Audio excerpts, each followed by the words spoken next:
So I need 3 pounds of chicken cooked up for some power cooking or batch cooking that I'm going to do.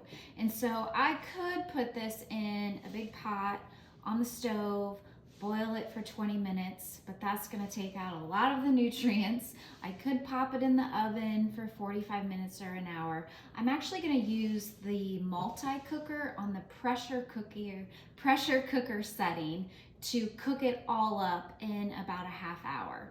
So all I did was take the chicken and trim the fat off of it with our professional shears. If it was a really big chicken breast, I just cut it in half, because once the chicken is done, I'm gonna end up dicing it into bite-sized pieces and dividing it out into 3-pound bags. 3 1-pound bags, if that makes sense.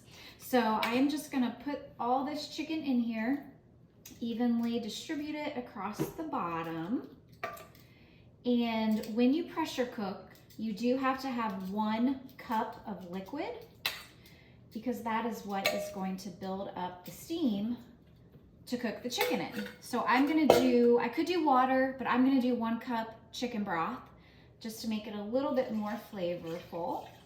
And what I like to do is anytime I have a little extra chicken broth left over, maybe I didn't use it all, I just put it into a jar and I keep adding that. I keep it in my freezer. It's pretty easy to defrost. So this was full, and then I just defrosted it and poured out 1 cup of it for this recipe. Well, it's not really a recipe, but you know what I mean. All right, so I'm gonna put the lid on.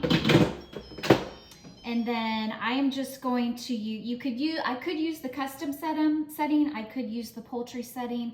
They're both high pressure, and I'm just gonna turn the wheel down to poultry because I know I just need 15 minutes to cook that chicken. And then I'm just gonna press and hold. You can see that it's starting to preheat. Once it's preheated, where it says run, it will switch to 15 minutes and then count down. So to build up the pressure, it's gonna take about 14 minutes to build up all that pressure to cook the chicken in, and then it will switch to 15 and count down. If I'm outside doing something, once it's done, it's totally okay. It will automatically switch to warm, and the pressure will naturally release, but I'll probably be here in the kitchen working, so once it's done, I'll just click the steam release button and it will automatically release all that pressure. I'll probably let it cool a little bit, and then I'll dice it and then divide it out into 3 bags, 1 pound each, and I'll be ready to go to put together my power cooking freezer meals.